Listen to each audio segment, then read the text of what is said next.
Bos, ini mantap nih judulnya nih, manajemen pengembangan. Udah manajemen pengembangan lagi gitu ya. Luar biasa nih. Silakan Ustaz Ajwar, tafadhol, mangga.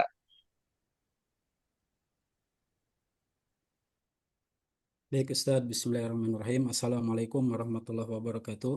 Waalaikumsalam warahmatullahi wabarakatuh. Ustaz Ajwar boleh agak kenceng dikit suaranya? Agak kecil suaranya? Baik Ustadz, mohon maaf ini apa namanya? Sepertinya laptopnya Ustadz ada Iya, sedikit suaranya agak gangguan. lembut ini. Baik, Bismillahirrahmanirrahim. Assalamualaikum warahmatullahi wabarakatuh. Alhamdulillah Warahmatullahi hamdan kasiran wabarakatuh. tayyiban mubarakan fi. Sebelumnya saya apa namanya? Izin bahwasanya untuk pada sore hari ini ada apa namanya kesempatan untuk mempresentasikan hasil daripada apa namanya eh, pe- riset atau jurnal ilmiah yang sempat atau pernah saya buat, Pak. Dan alhamdulillah untuk kelompok kami di kelompok 5 itu ada saya sendiri, Ajwar, kemudian ada Hidayatullah, kemudian ada Fajrullah, Ustadz Fajrullah. Ya, sebelumnya apa namanya? eh, Mohon izin Pak Dokter untuk pembagian di presentasi kami. Yang pertama ada moderatornya yaitu Ustadz Hidayatullah. Mungkin nanti bisa dibuka kembali. Kemudian nanti ada saya sebagai pemateri pertama. Kemudian ada Ustadz Fajrullah sebagai pemateri kedua supaya semuanya kebagian untuk berbicara Ustadz. Oke, Mungkin cuman dari jangan saya lupa, itu jadi peserta itu ya jangan Ustadz. sampai, jangan hanya jadi moderator. Moderator itu di luar I- kelompok gitu. Jadi semua anggota itu harus jadi pemateri gitu ya. Dibagi tiga berarti. Jangan hanya moderator. Kalau moderator mah gampang gitu ya. Nah, Baik, baik oke Ustadz. lanjut satu Insya Allah jar. nanti. Tafadhal, silakan enggak. Baik Pak, Pak Dokter, Insya Allah nanti Ustadz Hidayatullah juga akan membantu untuk apabila ada teman-teman, rekan-rekan yang mau bertanya. Sebelumnya silakan untuk Ustadz Hidayatullah untuk apa namanya memandu acara presentasi pada sore hari ini. Syukran Ustadz. Ya, silakan. Nanti suara Sajur agak dikeraskan sedikit ya. Suaranya agak kecil gitu ya. Kurang kenceng kayaknya tuh di mic-nya. Silakan Ustaz Hidayatullah ya pertama ya atau Ustaz Fajrullah. Ustadz Hidayatullah Pak. Ustadz. Ya, silakan.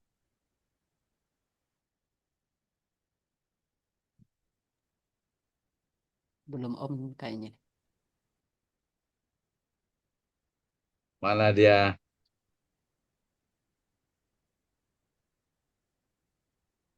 Ustaz Fajrullahnya ada. Ustaz tadi Ustaz Hidayatullahnya ada juga kan ya? Tadi ada kan? Tadi jawab juga. Ada Ustadz, Kalau nggak tapi Ustaz masih off apa Ajwar kamera. dulu nggak apa-apa deh. Baik, baik Pak Dokter. Mohon maaf.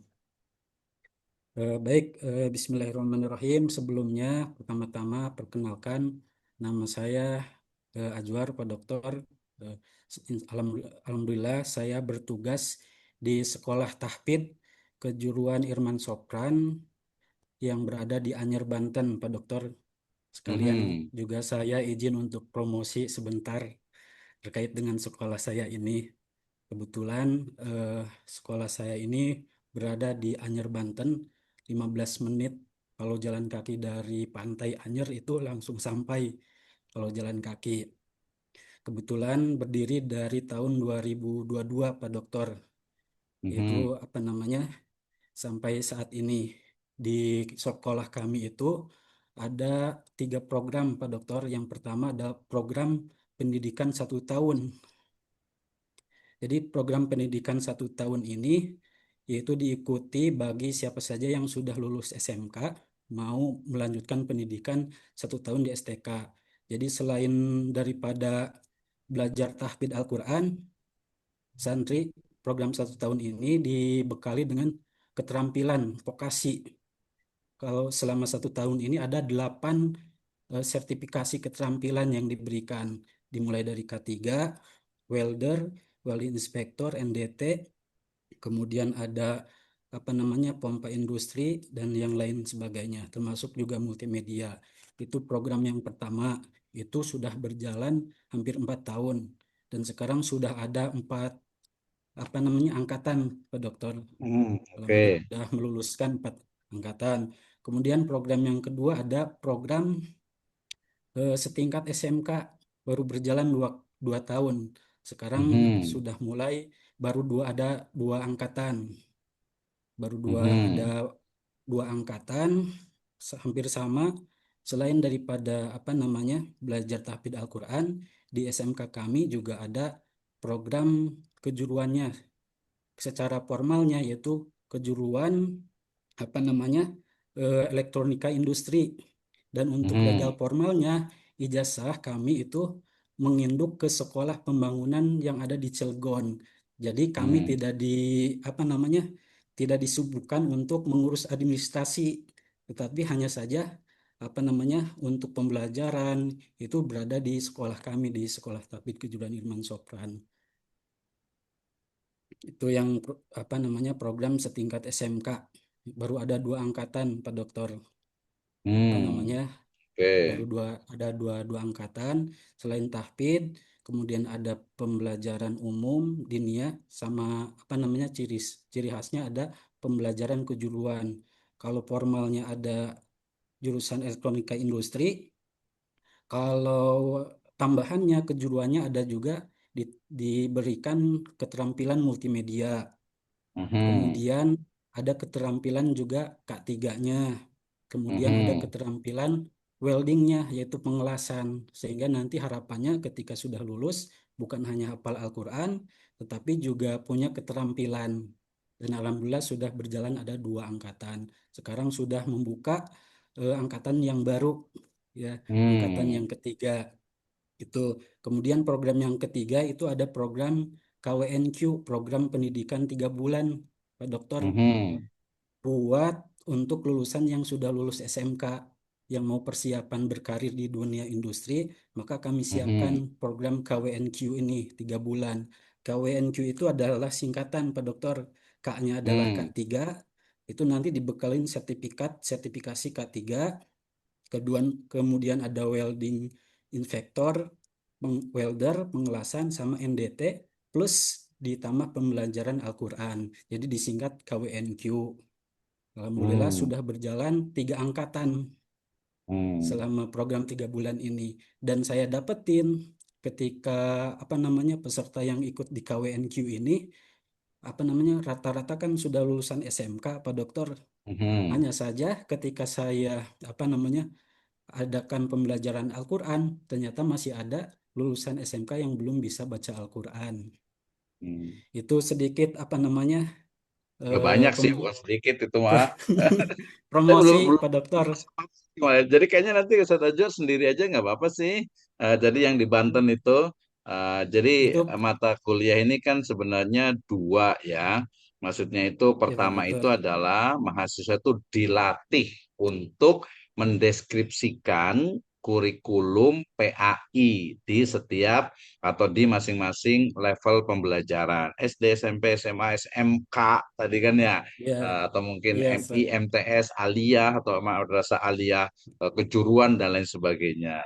Gitu ya. Jadi iya nggak Pak apa-apa sih Dokter. kalau mau itu juga akan lebih bagus lagi. Jadi apal karena memang dilakukan sendiri. Kalau yang studi kasus SMA Islam ini siapa nih kelompoknya nih? Ustaz Ajar nggak tahu berarti ya. Ini Berarti apal yang saya yang buat, Pak. oh Tadinya gitu. kan mau, iya, cuman ini saya buat pada tahun 2021 di Oke, Sekolah berarti Ustaz Ajar Islam udah cukup Hasim nih. Bardem. Kita Apa beralih namanya ke di, yang berikutnya nih. Silahkan, lanjutnya siapa? Ustadz Fajrullah dulu deh. Ustadz ya Hidayatullah Pak. mungkin nanti terakhir. Boleh, silahkan Ustadz Fajrullah. Ya, tadi udah bagus tuh, udah apa untuk introduction-nya ya. Nah, nanti yang paling penting, Ya oh Pak. kurikulum itu tujuan, isi, materi, konten, Ya, metode, media, dan evaluasi. Kita ya latihan Pak aja. Dokter. Oke ya. Tadinya Nah, kita lanjut ya ke judulnya, Ustadz ya Fajrullah atau Pak. Ustadz Hidayatullah nih yang udah siap nih. Ya Pak. Kita ingin tahu gimana sih bagaimana manajemen pengembangan kurikulum dalam meningkatkan kualitas pembelajaran dan akhlak siswa. Oh, ini luar biasa sekali. Ini harus jadi tesis ini sebenarnya nih ya. Nanti lebih simpel ya. Silakan, siapa yang mau menyampaikan? Jadi Ustadz biar Fajrullah bareng-bareng. mungkin Pak. Ada Iya Ustaz Pak. Hidayatullah ada. Tadi yang ada Ustaz Fajrullah ada. Uh-uh.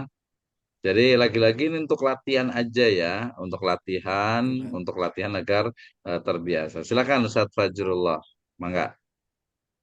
Maaf sebelumnya di briefing saya yang kedua ya, Ustaz Ajwar. Eh, Iya Pak. ya nggak apa-apa, harus Ustadz. bisa bareng-bareng. Namanya Baik, juga latihan, justru mendadak itu bagus gitu ya. Baca aja nggak apa-apa. ya siap-siap Baik Pak. Ustadz Fajrullah silakan. Iya Kami kan kasih ini kesempatan serba buat bisa. Ustadz. Silakan Ustaz Fajrullah. Ya, Bismillah, Alhamdulillah, wassalatu wassalamu ala nabiyina Muhammadin wa ala alihi wa sahbihi ajma'in wa ba'd. Sini terima kasih Bapak dosen Dr. Misno Hafizahullah Ta'ala yang telah memberikan kesempatan kami untuk mempresentasikan eh, dari Mukanya mana nih? Kelihatan nggak nih? Atau lagi di ini ini, tadi. di jalan, atau lagi di mana nih? Biar Ya, Ustaz, kelihatan. tadi ada sedikit kendala di HP saya, Ustaz, Oke, nggak mau ya udah keluar, lanjut. keluar Ustaz. Mhm. Namun sebelumnya Ustaz, saya mau jelaskan sedikit bahwasanya dari kelompok kami karena sehubungan dengan kami berada di bukan di lembaga yang satu lembaga Ustaz. Kita tidak mengajar di satu lembaga, tapi kita mengajarnya di berbeda lembaganya Ustaz. Jadi setelah kita putuskan rumbuk lah Ustaz ya. Jadi kita putuskan untuk tugas kali ini yaitu dibuat oleh Ustadz siapa Ustadz tadi? Tidak itulah. Ustadz. Ustadz, Ustadz Ajwar. Ah, Ustaz Ya, Ajwar. kemudian Ustaz Ajwar nggak ngajar di situ juga ya? bukan Ustadz. Enggak, Ya, enggak kita Ustadz. belajar ngajar di lembaga yang lain Ustadz. Iya, Makanya nggak kita apa-apa putus sih. Ya, kali ini. jadi ya saya potong dulu. Nggak apa-apa, Uh, nggak ada masalah. Justru yang namanya riset, penelitian itu lebih bagus di luar lembaga kita mengajar. Karena kalau riset, penelitian itu di tempat kita mengajar, kadang itu bias gitu ya. Bias dari sisi objektivitas. Jadi nggak ada masalah. Justru nanti malah namanya juga kita kuliah latihan gitu ya. Jadi santai aja gitu ya. Jadi nggak apa-apa, bukan justru sebenarnya yang lebih utama itu bukan lembaga kita, karena kalau lembaga kita kan otomatis kita tahu gitu ya. Oke, nggak ya, apa-apa, Ustadz. Ustaz Fajrul, lanjut aja, santai kita itu belajar Sekedar, bareng-bareng ya. ya, sekedar informasi karena pun tadi di-share ke grup kita baru tadi ini sebenarnya surprise Ustadz. Jadi saya mungkin membaca aja Ustaz. Soalnya kita belum kalau ditanya nanti oleh audiens atau teman-teman yang lain mungkin saya serahkan sepenuhnya ke Ustadz Ajwar ini.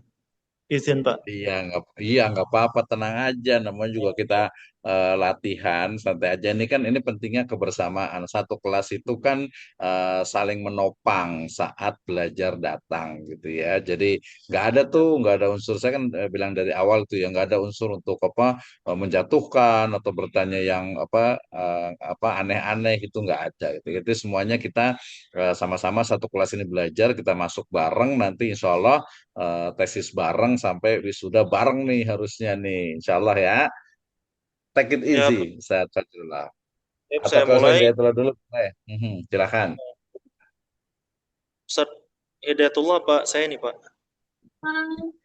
Lu kesini sini. Ya, silakan. Baik, kami akan mempresentasikan dengan judul Manajemen Pengembangan Kurikulum dalam Meningkatkan Kualitas Pembelajaran dan Akhlak Siswa. Next.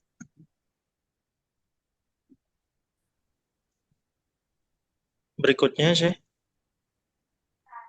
Ya, tinggal di Apaan enter, Ustadz? bisa nggak? Ya, Pak. Ya, Pak.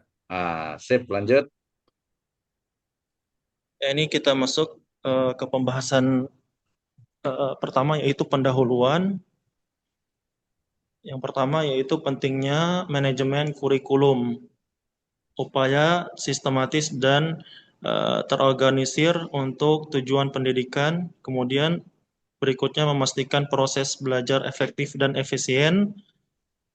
Selanjutnya meningkatkan kualitas lembaga pendidikan.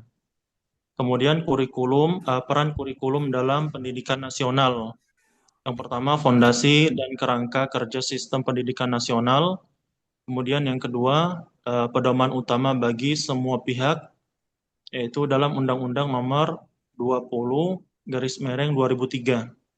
Kemudian yang ketiga, menentukan arah dan kemajuan pendidikan negara. Kemudian selanjutnya, tujuan pendidikan dan akhlak.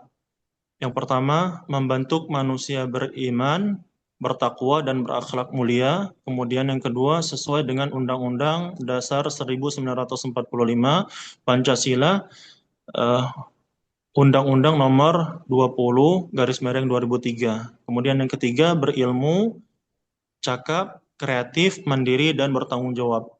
Kemudian pendahuluan yang keempat, yaitu tantangan pendidikan. Yang pertama, hasilkan lulusan berkualitas, yaitu iptek dan berakhlak atau agama. Kemudian yang kedua, menghadapi harapan masyarakat di era globalisasi. Kemudian yang ketiga, faktor penghasil, yaitu SDM atau sumber daya manusia, sarana, kemudian yang terakhir, respon pihak terkait. Selanjutnya, kemudian selanjutnya tinjauan teoritis atau konsep dasar. Yang pertama, definisi manajemen. Manajemen adalah kegiatan yang meliputi perencanaan, pengorganisasian, pelaksanaan, dan evaluasi pengelolaan seluruh sumber daya untuk mencapai tujuan secara efisien dan efektif. Kemudian, pengertian pengembangan kurikulum. Pengembangan kurikulum adalah proses pembuatan, penerapan, penilaian, dan perbaikan kurikulum untuk mencapai tujuan pendidikan nasional, mencakup perencanaan, pelaksanaan, dan evaluasi. Kemudian yang ketiga, manajemen pengembangan kurikulum. Manajemen pengembangan kurikulum adalah proses pengembangan kurikulum dengan menerapkan fungsi-fungsi manajemen, yaitu perencanaan, pengorganisasian, pelaksanaan, dan pengendalian. Kemudian berikutnya, konsep kualitas pembelajaran. Kualitas pembelajaran adalah derajat baik atau buruknya suatu proses pembelajaran di sebuah lembaga, dipengaruhi oleh pengelolaan atau manajemen yang diterapkan. Kemudian yang terakhir, konsep akhlak siswa. Akhlak adalah perangai, karakter atau watak yang membentuk perilaku seseorang, merujuk kepada budi pekerti atau kelakuan baik atau buruk. Selanjutnya,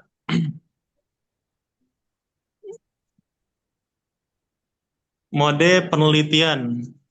Mode penelitian yang pertama, jenis penelitian, yaitu deskriptif kualitatif. Pendekatan ini meneliti masalah secara mendalam, fokus pada eksplorasi makna, pengalaman, dan perspektif dalam konteks alami. Kemudian yang kedua, lokasi penelitian. Setelah tadi yang pertama jenis penelitian, masuk kepada poin yang kedua, yaitu lokasi penelitian.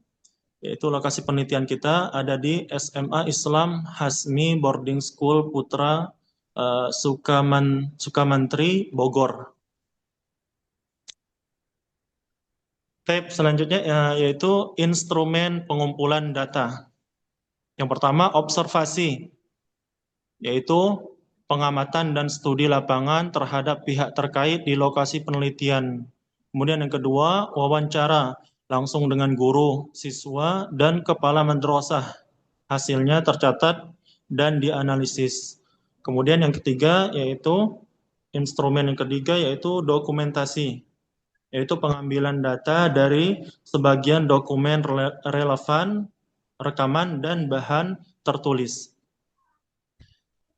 Kemudian selanjutnya yaitu pendekatan analisis data, bersifat induktif dan kualitatif, menekankan makna daripada generalisasi penelitian sebagai instrumen utama.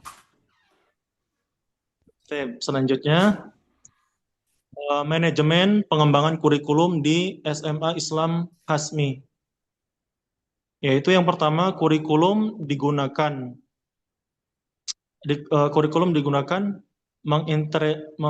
mengintegrasikan dua kurikulum utama, yaitu kurikulum nasional atau K13, ini PAI, matematika, fisika, kimia, bahasa Inggris, dan bahasa Indonesia. Kemudian kurikulum pesantren, yaitu isinya adalah akidah, fikih, Al-Quran, dan bahasa Arab. Kemudian hadis, tafsir, sirah, dan tahfidz. Ya. Berikutnya 3 model pembelajaran. Yaitu yang pertama jam dinas.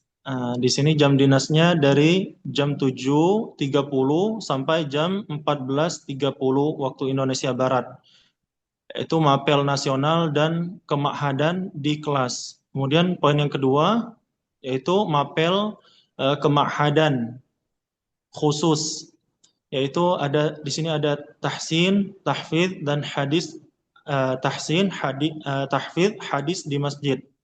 Kemudian yang ketiga pembinaan akhlak, yaitu di sini ada kholaqoh atau kelompok akhlak di asrama pada malam hari. Kemudian ada landasan kurikulum, yaitu di sini tujuannya adalah mencetak generasi Rabbani yang berpegang teguh kepada Al-Quran dan Sunnah. Ya.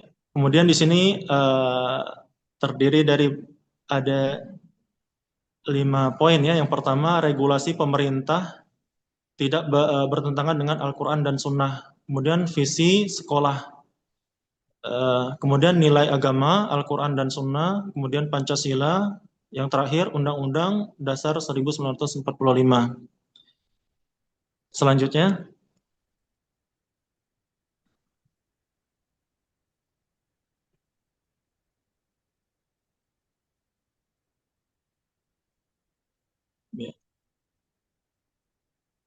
Kemudian upaya peningkatan kualitas pembelajaran dan akhlak. Yang pertama, guru berkualitas. Manajemen memastikan pengajar memiliki kualitas, profesionalisme, dan kompetensi yang tinggi untuk proses pendidikan yang optimal. Kemudian sarana pembelajaran, penyediaan sarana dan prasarana yang memadai, efektif, dan efisien untuk mendukung seluruh kegiatan belajar mengajar. Kemudian yang ketiga, keteladanan dan kajian Islami. Pembelajaran dilakukan melalui keteladanan guru dan kajian Islami mendalam untuk akhlak siswa. Selanjutnya, kemudian di sini faktor-faktor pendukung. Yang pertama, kesiapan guru. Guru siap melakukan pengajaran di kelas bersama siswa. Kemudian dukung ketersediaan sarana prasarana. Di sini meliputi fasilitas dan infrastruktur siap mendukung proses pembelajaran. Kemudian yang ketiga, kesiapan siswa. Siswa siap mengikuti kegiatan pembelajaran kurikulum di sekolah dan pesantren. Kemudian yang keempat, dukungan yayasan.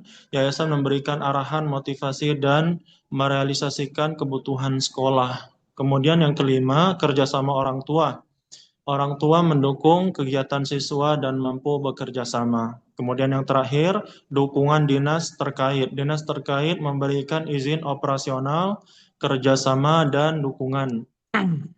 Selanjutnya, kemudian sebaliknya faktor-faktor penghambat, yaitu sumber daya. Yang pertama, sumber daya manusia yang kurang berpengalaman, kemudian orang tua yang tidak kooperatif, kemudian respon yayasan yang kurang optimal, kemudian kerusakan sarana, kemudian dinas pendidikan yang kurang memberikan manfaat, kemudian yang terakhir penurunan minat belajar siswa. Selanjutnya, maka sampailah kepada solusi, ya. Kemudian kita masuk ke solusi mengatasi hambatan. Yaitu yang pertama, solusinya adalah manajemen komunikasi yang efektif, yaitu menciptakan dan menjalin komunikasi yang efektif dengan semua pihak terkait, bertujuan untuk membangun alur komunikasi yang baik untuk koordinasi, serta menemukan solusi atas kendala dan perbedaan pendapat. Kemudian yang kedua, penataan manajemen internal yang lebih baik, yaitu menata ulang manajemen internal sekolah secara menyeluruh agar lebih baik. Ini mencangkup perbaikan struktur organisasi dan prosedur kerja untuk meningkatkan efisiensi operasional. Kemudian yang terakhir, pelaksanaan manajemen evaluasi komprehensif, yaitu melaksanakan manajemen evaluasi secara komprehensif dan berkelanjutan. Penting untuk mengukur pencapaian tujuan dan mengidentifikasi area perbaikan guna memastikan program berjalan optimal. Oke, berikutnya, ya, kesimpulan. Yang terakhir yaitu kita masuk kepada kesimpulan. Kesimpulan yang pertama yaitu sistem manajemen kurikulum SMA Islam Hasmi efektif membentuk akhlak dan menjaga kualitas pembelajaran sesuai Al-Quran dan Sunnah. Strategi peningkatan kualitas melalui guru berkualitas, sarana pendukung, dan pembelajaran keteladanan. Kemudian poin yang ketiga yaitu pentingnya faktor pendukung. Kualitas bergantung pada kesimpulan guru, sarana, siswa, yayasan, orang tua, dan dinas terkait. Kemudian, poin berikutnya, penanganan faktor penghambat. Hambatan diatasi dengan manajemen komunikasi, perbaikan organisasi, dan evaluasi rutin. Kemudian yang terakhir, pendekatan kepala sekolah, yaitu tujuan jelas, tindakan cepat mengatasi hambatan, dan evaluasi proaktif. Sudah semua ya, Seth? Sudah. Udah langsung diborong semuanya kayaknya Ustaz Fajrullah nih. Langsung selesai ya. Harusnya nanti gantian aja biar bareng-bareng gitu. Jadi langsung borongan semuanya nih. Atasnya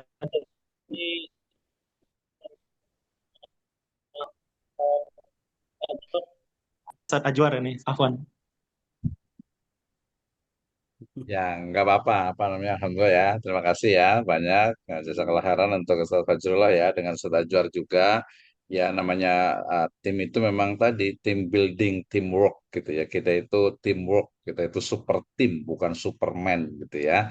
Nah, jadi ya, take it easy lah, santai aja ya. Ada, tadi berarti yang ini Ustaz Hidayatullah ya, yang bagian untuk apa, kesimpulannya, tapi Moderator, kesimpulannya Pak. udah juga gitu ya. Kayak waktu kita terbatas, sisa 5 sampai 10 menit gitu ya.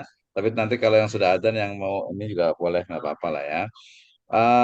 Ini dari sisi apa slide-nya cukup bagus ya. Ini beberapa mengambil dari AI gitu ya. Nggak ada masalah gitu ya. Cuman rata-rata ini dari sisi tampilan nggak tahu lah. Mungkin ini namanya itu di bawahnya paling disusun oleh gitu ya atau oleh gitu ya. Biar nanti Ajuar siapa nih ya? Apa di bawahnya studi kasus Bogor gitu kan ya? Kan ada itunya itu ya. Kemudian langsung ke kontennya dari si judul. Ya, ini memang jadinya tuh ke manajemen sekolah jadinya ya. Jadi bukan di mata kuliah kita di teori dan pengembangan kurikulum ya. Jadi ke Ya, Pak. manajemen secara keseluruhan ya. Walaupun di situ ada kata-kata pengembangan kurikulum, tapi masuk di sana itu ada SDM-nya, ada sarprasnya, kemudian sampai kepada peningkatan. Jadi nanti untuk yang apa UASnya Ustaz Ajwar nanti diganti lebih Baik, simpel Pak. saja, yaitu Baik, Pak. pengembangan kurikulum PAI di SMA Islam. gitu ya. Paham, Pak. Asmi Boarding School Putra Sukamantri Bogor. Itu aja, lebih simpel ya. Nanti kalau umpamanya di pengembangannya lembaga itu nanti ada mata kuliah lagi ya.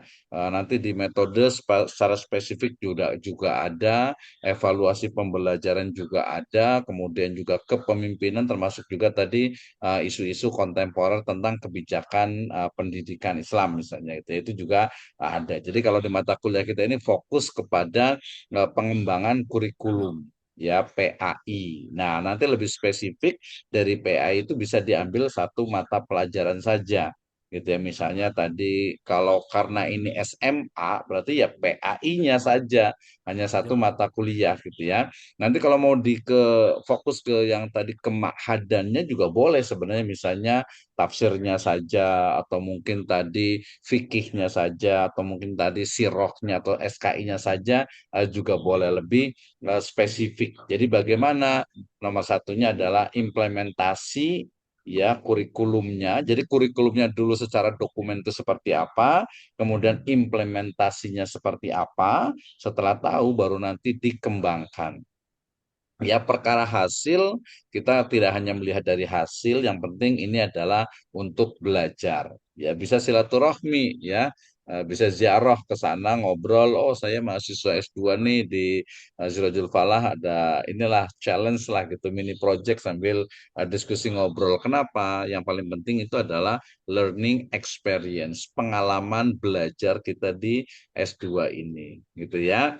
Jadi saya juga mohon maaf mungkin kalau agak sedikit kadang-kadang suka Ya, agak Pak. kenceng gitu ya. Tapi saya pikir ya ini apalagi masih muda-muda, sayang gitu ya. Sayang banget kalau belajar itu. Kalau mungkin ada yang senior dan sebagainya itu ya kita sangat fleksibel sekali ya. Nah, dari sisi slide-nya sudah cukup bagus ya. Tinggal dikembangkan lagi nanti terutama dari sisi kontennya. Kita lihat coba cepat slide 1, 2, 3 gitu ya. Coba. Ya. Oke. Slide berikutnya. Samir. Mm-mm. Karena tadi memang dia lebih keseluruhan manajemen, apalagi tadi ada saya sebutkan dari awal itu ada manajemen pengembangan. Ya, sebenarnya pengembangan itu sudah ada pekembangan, gitu kan ya.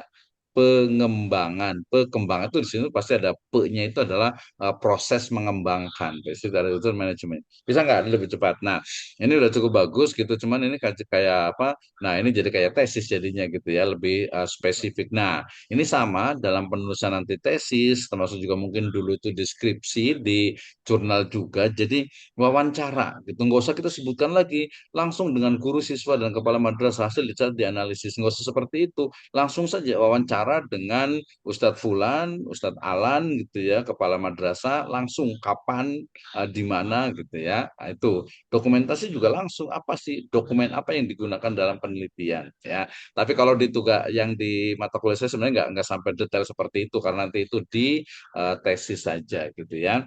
Jadi di metode penelitiannya itu lebih simpel saja. Jadi apa yang dilakukan. Nah, yang paling penting ini deskriptif kualitatif. Dia tidak bukan dari beberapa Profesor Dr. Sugiono, ada Profesor Dr.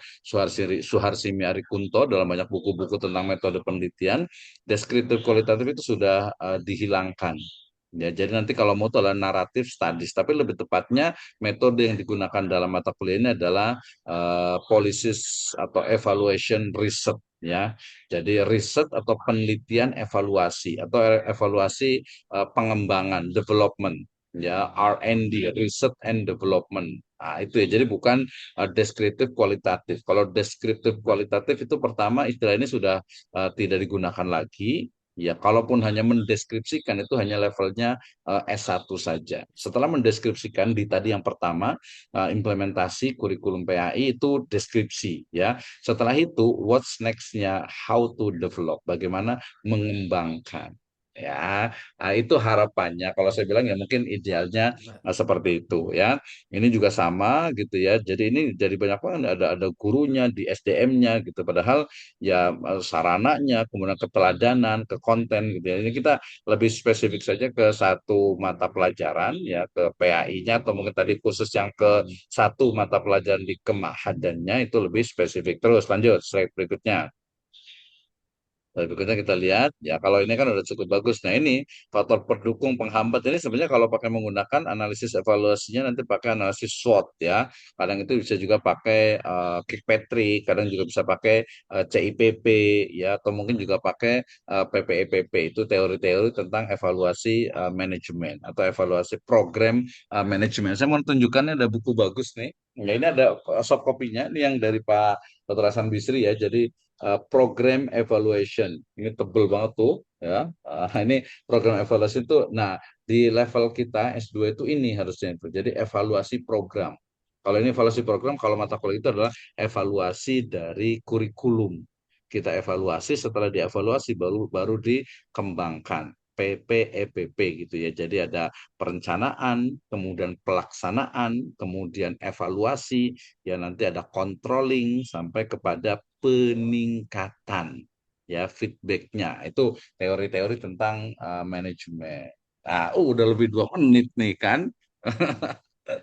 Udah lewat idenya ya.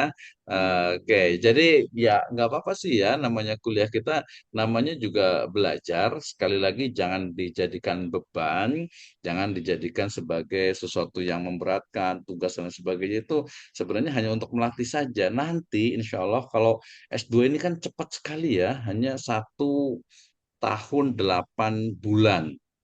Ya 1 tahun 8 bulan. Mungkin prakteknya itu hanya pelaksanaannya itu mungkin hanya 1 tahun gitu ya. Jadi ya dimanfaatkanlah semaksimal mungkin gitu ya. Ini paling cepat gitu ya. Apalagi mungkin nanti apa sudah pembicaraan kemarin dengan perwakilan itu kan untuk kelas ini kan kelas apa istilahnya itu khusus gitu ya. Nah, jadi tugas-tugasnya juga nanti mungkin tinggal komunikasi dengan koordinator kelasnya. Insya Allah kalau saya ingin memberikan, oh iya ternyata belajar di pasca sarjana di magister itu levelnya bukan hanya mendeskripsikan, tetapi mengembangkan, mengevaluasi, mengkritisi. Ya, kalau tadi ada beberapa pemikiran yang agak sedikit kritis itu memang sebenarnya melatih kita gitu ya, untuk kita bisa mengoptimalkan dari cara berpikir kita dan kita lebih responsif ya, dan juga tidak menerima begitu saja apa yang ada di sebuah fenomena.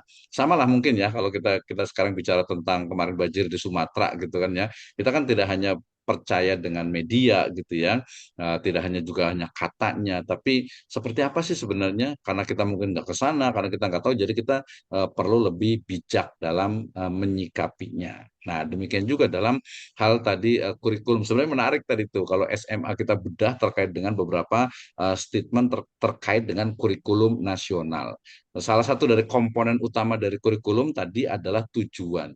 Jadi sama di sini kita tujuannya belajar ini mau apa sih gitu ya. Mau apa sih sebenarnya gitu ya. Kalau di kurikulum ini tujuannya jelas. Saya sudah sebutkan di awal di RPS bahwasanya tujuan dari pembelajaran ini adalah mahasiswa mampu untuk memahami struktur dari kurikulum pendidikan agama Islam, mengevaluasi kemudian mengembang. Mengembangkan otomatis ada evaluasi. Wah, kayak gitu ya.